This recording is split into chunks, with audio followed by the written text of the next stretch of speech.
वफाकी वज़ीर इत्तलाआत मरियम औरंगज़ेब साहब हमारे साथ मौजूद हैं। बहुत बहुत शुक्रिया मरियम साहब हमें वक्त देने के लिए। अब हुकूमत कैसे रिस्पॉन्ड कर रही है इस जेल भरो तहरीक पर?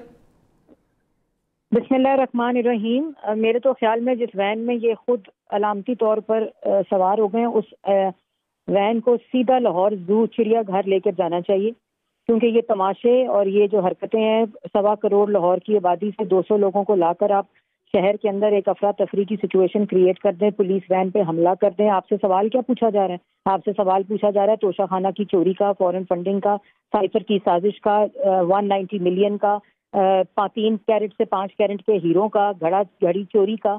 तो उसका जवाब ये है कि आप जमानत पार्क में बैठ के टांग पे अलामती प्लस्तर डाल के बाहर अपने कारकुनों से 200 लोगों से पुलिस की वैनों पर हमला कराएं, उनके शीशे तोड़ें, पुलिस वालों के सर तोड़ें। जो पहले पुलिस वालों के पेट में गोलियां मारते थे और सहाफियों के, आज उन्होंने ये लॉ एंड ऑर्डर, अगर आपने जेल बचो तहरीक नहीं और जेल भरो तहरीक चलानी है तो इमरान खान, फराह गोगी और बुशरा बीबी से तहरीक शुरू कर दें। और तहरीक किस बात की? आज इस बात की तहरीक के चाइनीज बैंक ने $70 करोड़ का पाकिस्तान की मईशत को इस्तेहकाम देने के लिए इरादा किया। आज इस बात का कि मुल्क की मईशत में लोगों की माशी हालत को बेहतर करने के लिए एक हुकूमत काम कर रही है। आज इस बात का पुलिस की वैन पर हमला किया जा रहा है और 200 लोगों का तमाशा किया जा रहा है कि मुल्क जो है वो माशी इस्तेहकाम की तरफ, जो ये 3-4 साल हुक्मरान बैठकर साजिश करके गए हैं इस मुल्क के साथ, 10 साल खैबर पख्तूनख्वा में करके गए हैं, दहशत गर्दी पूरे मुल्क में फैला कर गए हैं, इस बात का जवाब मांग रहे हैं। तो इस बात का जवाब ये है कि पुलिस वैन के ऊपर हमला कर दो, अदालत के ऊपर हमला कर दो। मतलब ये किस किस्म का तमाशा है? मरीम साहब, जिस तरह लाहौर में दफ़ा 144 नाफिज की गई थी और अभी देख रहे हैं कि उसकी खिलाफ वर्जी चल रही है, पुलिस वैन पर भी आप जिस तरह से दावा कर रही हैं कि हमला किया गया, उसके अंदर तस्वीर भी सामने है, तो क्या गिरफ्तारी की जाएगी हुकूमत की जानिब से? देखिए, बात सुने, अगर इनका law and order situation create करने के बावजूद, पुलिस वैन के शीशे तोड़ने के बावजूद, पुलिस के वैन के ऊपर हमला करने के बावजूद अगर इसके ऊपर पुलिस एक्शन नहीं लेती पंजाब हुकूमत, तो फिर कल सुबह अगर कोई शहरी ये कानून अपने हाथ में लेगा, पुलिस के थानों पर हमले करेगा, पुलिस वैनों पर हमले करेगा, पुलिस वालों पर हमले करेगा, तो फिर उनको वही छूट दी जाएगी जो आज इन लोगों को दी जाएगी। तो इस्लामाबाद में अगर गिरफ्तारियां होती हैं जेल भरो तहरीक के तहत, तो फिर वफाकी हुकूमत कैसे रिस्पॉन्ड करेगी? जरूरत नहीं है, ये डोगर साहब के साए तले सिर्फ लाहौर में 200 लोग इकट्ठे कर सकते हैं। अगर इनमें जरूरत और हिम्मत होती तो फिर खैबर पख्तूनख्वा में जेल भरो तहरीक शुरू होती, अगर इस्लामाबाद में तहरीक शुरू होती। लेकिन ये जेल बचो तहरीक है, ये मुल्क में एक तमाशा लगाने की तहरीक है, ये मुल्क की तरक्की को रोकने की तहरीक है। जो लोग मुल्क के हुक्मरान बनकर मुल्क की तरक्की को 4 साल रोकी रखा है, वो आज फिर इस तमाशे में, भाई आपसे अदालत और अदारे आपकी चोरी का, करप्शन का, डाके का, सरकारी खजाने को नुकसान पहुंचाने का, अपने इख्तियारात का नाजायज इस्तेमाल करने का सवाल कर रही है। उससे आप बचने के लिए आप अपनी घरेलू खातून बेगम को, जो कि ये तमाम डाके डालती रही, उसको आगे नहीं कर सकते। आप खुद पलस्तर के साए तले छुपे हुए हैं, आप खुद जमानत पाक बनाकर बैठे हुए हैं, तो इसकी सजा पाकिस्तान की आवाम को मिले।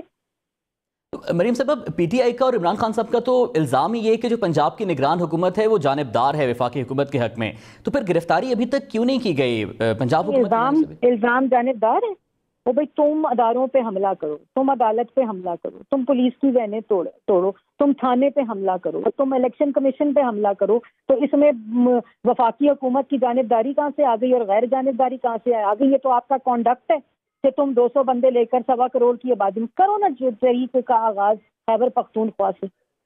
पूछेंगे लोग तुमसे कि क्यों हमारे सूबे में दहशत गर्दी फैलाकर गए हो, कि काउंटर टेररिज्म डिपार्टमेंट तक को कराए की बिल्डिंग से एक पूरे प्रॉपर ऑफिस में तुम तब्दील करके नहीं गए। पूछेगी सवाल कि महंगाई को 4 साल तुमने, 10 साल खैबर पख्तूनख्वा में और 4 साल तुम महंगाई की शरह को किधर ले गए? IMF के हवाले मुल्क को कर दिया, मुल्क के तमाम मंसूबे बंद कर दिए, CPEC को बंद कर दिया, मुल्क की खारजा पॉलिसी को तबाह कर दिया, कश्मीर का सौदा तुम करके गए। करे ना, ये डोगर के साए तले 200 लोग तमाशा कर सकते हैं, ये जेल भर नहीं सकते। अगर जेल भरनी है तो आज इमरान खान, फराह गोगी और बुशरा बीबी खड़े हो थाने के आगे और FIA के आगे और अदालत के आगे और नैब के आगे और अपने जवाब दें, जेलें खुद भर जाएंगी इंशाल्लाह।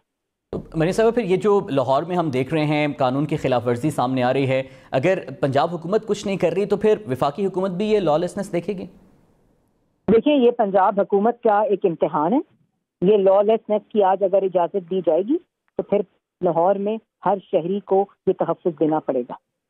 جو بھی پولیس پر حملہ کرے گا، جو بھی عدالت پر حملہ کرے گا، جو بھی عدالت میں پیش نہیں ہوگا، عدالتوں کو بھی ان کو یہ مہلت دینی پڑے گی، ان کو یہ رعایت دینی پڑے گی، پولیس کو بھی دینے پڑے گی، تمام لا انفورسمنٹ ایجنسی. پھر ملک کے اندر 22 کروڑ عوام پہ اور قانون نافذ ہوگا، اور عمران خان پر ہوگا. یہ ایک پاکستان ہو سکتا ہے، یہ دو پاکستان نہیں ہو سکتے.